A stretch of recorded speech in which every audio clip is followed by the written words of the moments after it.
Doctora, buenas noches. Pablo Giunta de Radio Mitre. Quería conocer una reflexión suya sobre la expulsión que sufrió de la Asamblea Permanente por los Derechos Humanos. Gracias. Sí, después me gustaría que hable algún representante del bloque. Miren, el bloque de la coalición cívica, mucho antes de que yo opine, tomó una decisión que además se sustenta en que somos la fuerza política que más ha luchado en términos de instrumentación jurídica por los derechos humanos en la Argentina.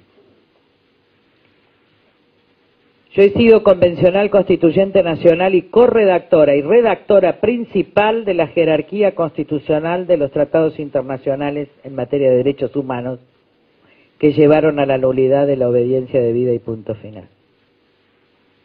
He sido autora junto con Elisa Carca, que hoy no puede estar, de la jerarquía constitucional del Tratado sobre Desaparición Forzada, que permitió también el juzgamiento de todos esos hechos.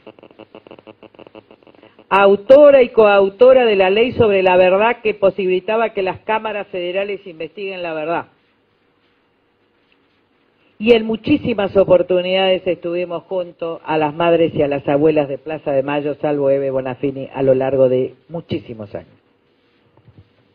Y somos coautores, impulsores de la estrategia que dio lugar a la sanción de la ley de nulidad de obediencia debida, punto final, al punto tal que yo fui la miembro informante.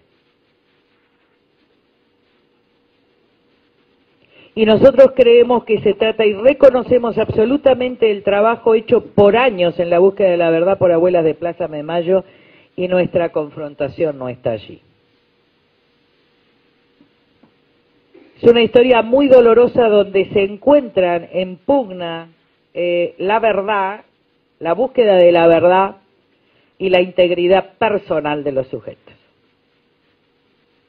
¿Qué quiero decir? ¿Qué pasa con una persona grande, supuesta víctima de una apropiación en términos de los 70, de 35 o 36 años, donde no quiere conocer su identidad, donde no quiere que se le extraiga compulsiva, no quiere que se le extraiga sangre? La pregunta es, ¿puede un juez ordenarlo compulsivamente? Estamos hablando de la víctima. Nosotros decimos que no, que cuando la verdad se pone por encima de la integridad personal de las personas, se da fundamento a cualquier violación a los derechos humanos posterior. Porque ustedes saben que en el Senado de los Estados Unidos y en el Congreso se debatió si se podía aplicar submarinos a aquellos que eran imputados del atentado en las Torres Gemelas. Y en ese momento muchos legisladores dijeron sí, porque es más importante la verdad para los Estados Unidos que la integridad personal de ellos. En otras épocas, en el pasado de la Argentina, que ustedes no vivieron, gracias a Dios, el que me pregunta, pero que muchos vivimos, a mí me tocó enseñar en la facultad lo que se llamaba el caso Montenegro. Estamos hablando del 80. Que era explicar que la declaración obtenida por apremios ilegales, es decir, bajo tortura, era nula y que todas las pruebas obtenidas eran nulas. ¿Y saben qué? Me pasé 7 años enseñando un mes seguido eso, porque los chicos decían, si dijo la verdad está bien que lo hayan torturado. No digo que este sea el caso. Lo que digo es que hay que tener mucho cuidado con los argumentos. Que hay que tener mucho cuidado con estas cosas. Las víctimas son víctimas. La Corte Interamericana, en el acuerdo amistoso del caso Pegoraro, que he citado en los fundamentos del proyecto, dice exactamente lo que nosotros decimos. Que se tiene que tratar de llegar a la verdad sin afectar la integridad física. Nosotros defendemos los derechos humanos de antes, de hoy y del futuro en todas sus instancias. si la expulsión, que me hubiera gustado que escuchen, a ver si contradigo alguna doctrina internacional, porque esta posición también es la posición de la Corte Suprema de la Argentina, que no es la posición del proyecto enviado por el gobierno. Tengo que pasar por esto, yo lo acepto.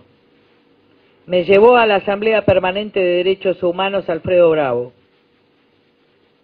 Puedo estar fuera de ella.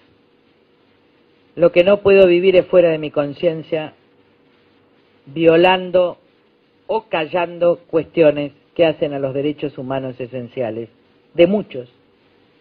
Es loable el fin, pero no es garantista el medio. Y les voy a decir una cosa más. Es muy difícil en la Argentina debatir con quienes han luchado por tantos años por los derechos humanos como son las madres y abuelas. Porque en general nadie quiere quedar mal. Es muy difícil en la Argentina hablar de determinadas cosas, por ejemplo, de los servicios de inteligencia del Estado, por otras razones, porque todo el mundo tiene miedo a la represalia de los servicios de inteligencia del Estado.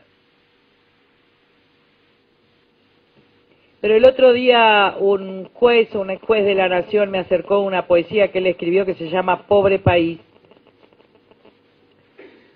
Y me parece que fue como de Dios, ¿no? Esas palabras, después, hace 2 horas me acordé, que decía, cada vez que alguien silencia una palabra por miedo, por conveniencia, una parte de la libertad de un pueblo se pierde. Y cuando todos silencian muchas cosas, se entra en la oscuridad de los pueblos. Prefiero hablar para que no haya oscuridad aún equivocada.